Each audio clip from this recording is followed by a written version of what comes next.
मी एक खास प्रकारची रेमडी फक्त 7 दिवसांसाठी माझ्या केसांवरती वापरून बघितली आणि त्यानंतर माझी केस गळती कायमची बंद झाली आणि त्यासोबतच मला थोड्याफार प्रमाणावरती पांढऱ्या केसांची समस्या होती, तर ती देखील हळूहळू कमी होण्यासाठी सुरुवात झाली.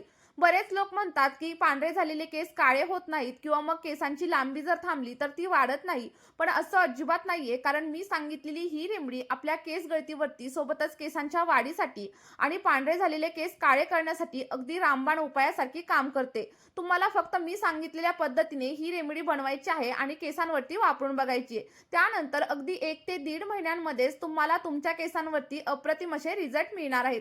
ज्या लोकांनी या रेमेडीचा वापर केलाय त्यांना खूप छान असे रिझल्ट भेटलेत आणि त्यांनी त्यांचे फीडबॅक देखील माझ्यासोबत शेअर केलेले आहेत. चला तर मग आता जास्त वेळ न घालवता रेमेडीला सुरुवात करूया. त्या अगोदर तुम्ही हा व्हिडिओ नक्की कुठून पाहताय कमेंटमध्ये सांगायला अजिबात विसरू नका. आता बघा, रेमेडी बनवण्यासाठी सगळ्यात पहिल्यांदा आपल्याला इथं लवंगांचा वापर करायचा आहे. कारण लवंगांमध्ये अँटीऑक्सिडंट सोबतच अँटी फंगल प्रॉपर्टीज आणि इजोनल नावाचा एक कंपाऊंड असतो, ज्यामुळे आपल्या स्कॅल्पशी संबंधित बऱ्याच समस्या कमी होण्यासाठी मदत होते. आणि तुम्हाला तर माहीतच आहे, सध्या पावसाळ्याचं वातावरण चालू आहे आणि त्यामुळे केसांमध्ये कोंड्याची समस्या आणि सोबतच इचिंगची समस्या खूप जास्त प्रमाणावरती जाणवत असते आणि त्यामुळे आपला हेअरफॉल देखील होत असतो. आणि मी सांगितलेल्या पद्धतीने जर तुम्ही लवंगांचा वापर तुमच्या केसांवरती करायला सुरुवात केली तर तुमची डॅन्ड्रफची आणि सोबतच इचिंगची समस्या हळूहळू कमी होण्यासाठी मदत होणार आहे. आणि त्यासोबतच जर तुम्हाला प्रीमॅच्युअर ग्रे हेअरची समस्या असेल ना, तर ती देखील कमी होण्यासाठी मदत होते. फक्त एकच गोष्ट लक्षात ठेवायची, तुम्हाला फुलं असलेल्या लवंगांचा वापर करायचा आहे, कारण यामुळे आपल्या केसांवरती खूप छान असा इफेक्ट आपल्याला पाहायला मिळतो. आता बघा, जर तुम्ही ही रेमेडी पहिल्यांदाच वापरत असाल तर साधारणतः 2 चमचे म्हणजेच 30 ते 35 एवढ्या लवंगा तुम्हाला वापरायच्या आहेत. आता माझे केस अजिबात गळत नाहीत किंवा मग मला पांढऱ्या केसांची समस्या देखील नाहीये, त्यामुळे मी साधारणतः 15 किंवा मग 10 लवंगांचाच वापर ही रेमेडी बनवण्यासाठी करणार आहे. आणि जर तुम्ही मी सांगितलेल्या पद्धतीने ही रेमेडी बनवली आणि केसांवरती अप्लाय केली तर अगदी 1 ते 2 महिन्यांमध्येच तुमची केस गळती कायमची बंद होणार आहे. आता बघा, रेमेडी बनवण्यासाठी तुम्हाला जाड बुडाच्या भांड्याचा वापर करायचा आहे. जे भांड तुमच्याकडे असेल ते तुम्ही घेऊ शकता. यामध्ये साधारणतः 1 ग्लास एवढं फिल्टर केलेलं पाणी देखील आपल्याला ऍड करायचे. लक्षात ठेवा, केसांसाठी बोरिंगच्या पाण्याचा किंवा मग खाऱ्या पाण्याचा वापर अजिबात करू नका. जर तुमच्याकडे फिल्टरचं पाणी नसेल तर तुम्ही पिण्यासाठी जे पाणी वापरत असाल ना, त्या पाण्याचा वापर नक्कीच करा. आणि त्यानंतर साधारणतः 10 ते 15 एवढ्या लवंगा आपल्याला पाण्यामध्ये ऍड करायच्या आहेत. पाण्यामध्ये लवंगा ऍड केल्याच्या नंतर सगळं काही पाणी आपल्याला गॅसवरती गरम करण्यासाठी ठेवायचं आहे. आणि लक्षात ठेवा, पाणी ठेवल्या ठेवल्या सगळ्यात पहिल्यांदा गॅसची फ्लेम थोडीशी हाय करा आणि जसं तुमचं पाणी उकळायला सुरुवात होईल तेव्हा गॅसची फ्लेम अगदी मीडियम करा किंवा मग लो केली तरीही चालेल. कारण हे सिरम आपल्याला हाय फ्लेमवरती वगैरे अजिबात बनवायचं नाहीये. अगदी 1 ते 2 मिनिटांमध्येच आपल्या पाण्याला व्यवस्थित अशी उकळी फुटेल आणि त्यानंतर पुढची आणि सर्वात महत्त्वाची अशी गोष्ट आपण याच्यामध्ये ऍड करणार आहे, ज्यामुळे तुमच्या ड्राय आणि फ्रिझी हेअरची समस्या हळूहळू कमी होण्यासाठी मदत होईल. बघा, दुसरा घटक आपल्याला इथं घ्यायचा आहे आणि ते म्हणजे ॲलोवेरा. कारण ॲलोवेरा आयुर्वेदामध्ये आणि सोबतच सायन्समध्ये आपल्या केसांसाठी आणि सोबतच आपल्या स्किनसाठी किती जास्त फायदेशीर आहे हे सांगितलेलं आहे. आणि तुम्ही देखील पाहिलेलं असेल, मार्केटमध्ये बऱ्याच मोठमोठ्या कंपन्या त्यांच्या हेअर केअर प्रोडक्टमध्ये आणि सोबतच स्किन केअर प्रोडक्टमध्ये ॲलोवेराचा वापर भरपूर प्रमाणावरती करत असतात. फक्त त्यांच्याकडे एकच गोष्ट असते की त्यांच्या प्रोडक्ट्समध्ये केमिकलचा वापर केलेला जातो. पण आपली आजची ही रेमेडी पूर्णपणे केमिकल फ्री होणार आहे, त्यामुळे तुम्ही हिचा वापर अगदी लहान मुलांसाठी देखील नक्कीच करू शकता. आता बघा, फ्रेश असं कोरफडीचं पान तुम्हाला घ्यायचंय आणि त्यामधील साईडचे जे काही पार्ट्स आहेत ते काढून टाकायचे. त्यानंतर कोरफडीला छोट्या छोट्या पीसेसमध्ये कट करून घ्या.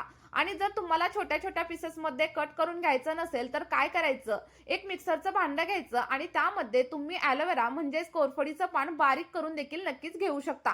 आणि बघा, मला बऱ्याच वेळा कमेंट्स येतात की ताई, आमचे केस खूप जास्त प्रमाणावरती ड्राय झालेले आहेत, फ्रिझी झालेले आहेत आणि त्यासोबतच केसांमध्ये स्प्लिट एंडची समस्या देखील खूप जास्त प्रमाणावरती जाणवत आहे, काहीतरी उपाय सांगा. तर आजची ही रेमेडी तुम्ही तुमच्या केसांवरती नक्कीच ट्राय करून बघू शकता, कारण यामुळे तुमचे केस अगदी सिल्की स्मूथ होण्यासाठी देखील मदत होणार आहे.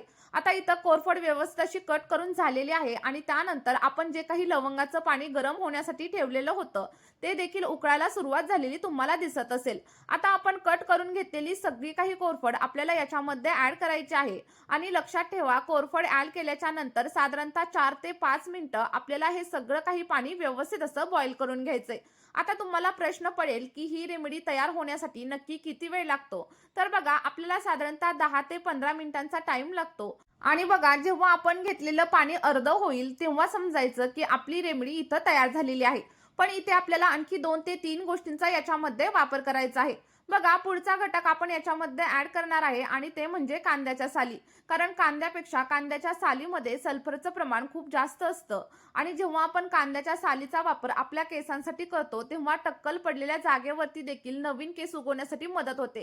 कारण कांद्यामध्ये सल्फरचं प्रमाण खूप जास्त असतं आणि हेच सल्फर आपल्या केसांच्या मुळांना अगदी मजबूत बनवतं आणि त्यामुळे आपली हेअरफॉलची समस्या देखील हळूहळू कमी होण्यासाठी मदत होत असते. बघा, मी सांगितलेल्या पद्धतीने जर तुम्ही ही रेमेडी तुमच्या केसांवरती सलग 2 ते 3 महिने वापरून बघितली, तर त्यानंतर तुम्हाला मार्केटमधील महागडे प्रोडक्ट्स देखील वापरण्याची अजिबात गरज लागणार नाही. आणि पुढे मी तुम्हाला हे सिरम केसांवरती कशा प्रकारे अप्लाय करायचं हे देखील सांगणार आहे. पण त्या अगोदर एक छोटीशी विनंती आहे, प्लीज तुम्ही हा व्हिडिओ नक्की कोणत्या गावामधून किंवा कोणत्या शहरामधून पाहताय कमेंटमध्ये सांगायला अजिबात विसरू नका. जेणेकरून मला देखील समजेल की माझे व्हिडिओ नक्की कुठपर्यंत पोहोचत आहेत. आता बघा, सगळ्यात शेवटी आपल्याला याच्यामध्ये साधारणतः 1 चमचा एवढी कलौंजी देखील ऍड करायची आहे. बरेच लोक याला नायजेला सीड्स देखील म्हणतात. तुमच्या भागामध्ये याला काय म्हणतात कमेंट करून नक्की सांगा. आणि यामधील सगळ्या काही गोष्टींची लिंक मी तुम्हाला डिस्क्रिप्शन बॉक्समध्ये प्रोव्हाइड करते. तुम्ही तिथून सगळ्या गोष्टी अगदी परचेस करू शकता. आता बघा, सगळ्या गोष्टी ऍड केल्याच्या नंतर आपल्याला अगदी 4 ते 5 मिनिटांसाठी आणखी एकदा हे सगळं काही पाणी बॉईल करून घ्यायचंय. आणि जसं जसं आपलं पाणी बॉईल होईल तेव्हा तुम्ही बघू शकता पाण्याचा कलर पूर्णपणे चेंज झालाय. आणि हाच कलर तुमच्या केसांवरती एखाद्या नैसर्गिक वरदानासारखं काम करणार आहे. त्यामुळे मी सांगितलेल्या पद्धतीने ही रेमेडी नक्की बनवा आणि केसांवरती वापरून बघा. अगदी 100% केमिकल फ्री अशीच रेमेडी मी तुमच्यासोबत शेअर करत आहे.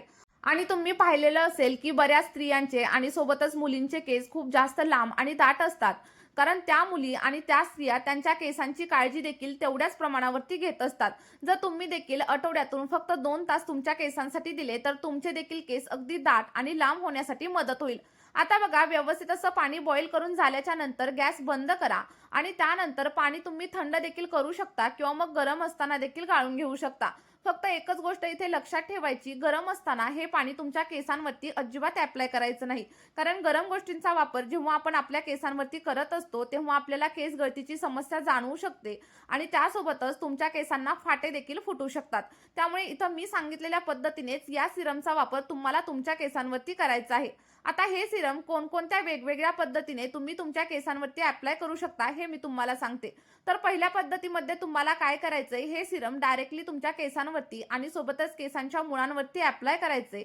आणि त्यानंतर अगदी हलक्या हाताने तुम्हाला मसाज करायचे. मसाज केल्यानंतर तुम्हाला कमीत कमी 2 तास हे सिरम तुमच्या केसांवरती असंच ठेवून द्यायचे.